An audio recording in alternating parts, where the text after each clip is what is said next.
Bismillahirrahmanirrahim.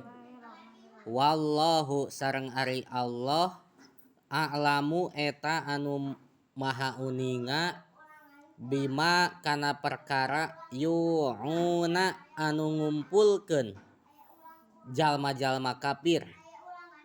Ya jema'una tegesna ngumpulkeun jalma-jalma kafir fi suhufihim dina pirang-pirang catatan atawa lembaran catatanana itu jalma-jalma kafir. Minal kupri buktina tina kupur wa takdibi jeung ngabohongkeun wa a'malis su'i jeung pirang-pirang amal goreng. Surat Al-Insyikok ayat sabaraha teh 23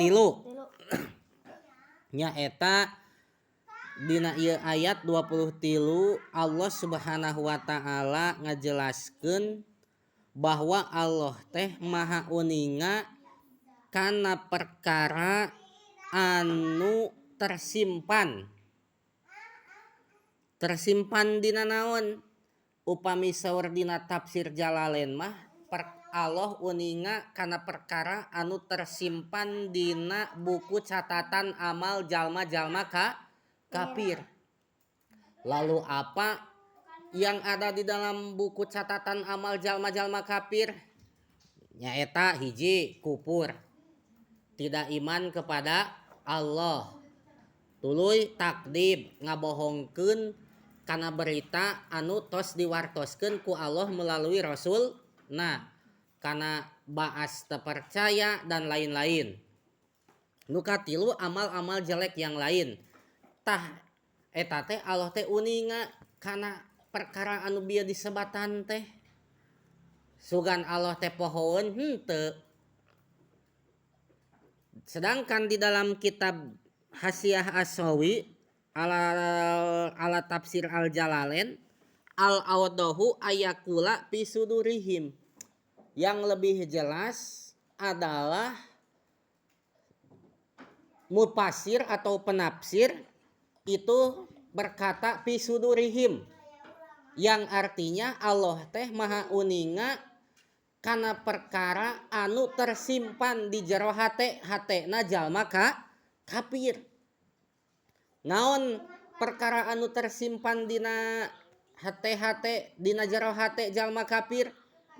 Ya kupurna teu iman ka Allah na teh nya ngabohongkeunna kana anu berita kana perkara anu diberitakeun ku Allah melalui Rasulna dan lain-lain. Intina mah Allah Subhanahu wa taala maha mengetahui terhadap apa yang tersimpan di dalam hati. Intina mah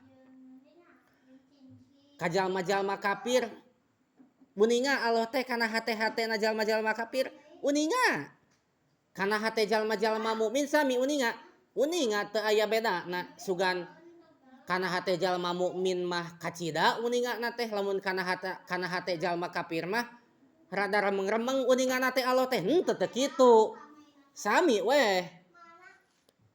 Tah intina mah tidak bisa lepas urang teh tina naon? Tina panguninga Gusti Allah Subhanahu wa taala. Cuman urang mah osok hilap, osok goplah, osok poho bahwa Allah teh maha uninga.